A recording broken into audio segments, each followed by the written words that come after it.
நாமக்கல்லை அடுத்த லத்வாடியில் உள்ள அரசு கால்நடை மருத்துவக் கல்லூரி மாணவர்கள் வகுப்புகளை புறக்கணித்து உள்ளிருப்பு போராட்டத்தில் ஈடுபட்டனர். தமிழ்நாட்டில் தற்பொழுது 7 அரசு கால்நடை மருத்துவக் கல்லூரிகள் இயங்கி வரும் நிலையில் ஆண்டுதோறும் சுமார் 680 கால்நடை மருத்துவ பட்டதாரிகள் படித்து முடித்துவிட்டு வெளியேறுகின்றனர்.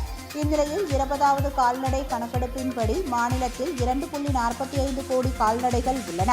தேசிய வேளாண்மை ஆணையத்தின் தரநிலைகளின்படி மாநிலத்திற்கு 4900 முதல் 6125 கால்நடை மருத்துவர்கள் போதுமானதாக கருதப்படுகிறது.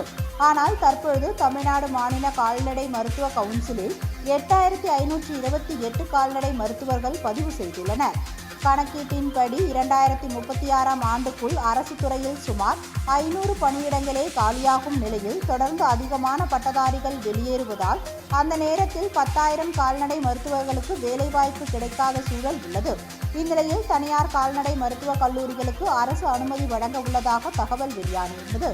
இதனை கண்டித்து நாமக்கல்லை அடுத்த லத்துவாடியில் உள்ள அரசு கால்நடை மருத்துவக் கல்லூரி மாணவர்கள் வகுப்புகளை புறக்கணித்து உள்ளிருப்பு போராட்டத்தில் ஈடுபட்டனர். அப்பொழுது கால்நடை பராமரிப்பு துறையில் புதிய பணியிடங்களை உருவாக்க வேண்டும், வனத்துறையில் வனவிலங்குகள் பராமரிப்பு தொடர்பான பணியிடங்களை உருவாக்க வேண்டும், ஒன்றியம் வாரியாக கால்நடை மருத்துவமனைகளை உருவாக்கி 24 மணி நேர சேவையை வலுப்படுத்த வேண்டும் என்பன உள்ளிட்ட பல்வேறு கோரிக்கைகளை வலியுறுத்தி மாணவர்கள் முழக்கங்கள் எழுப்பினர்.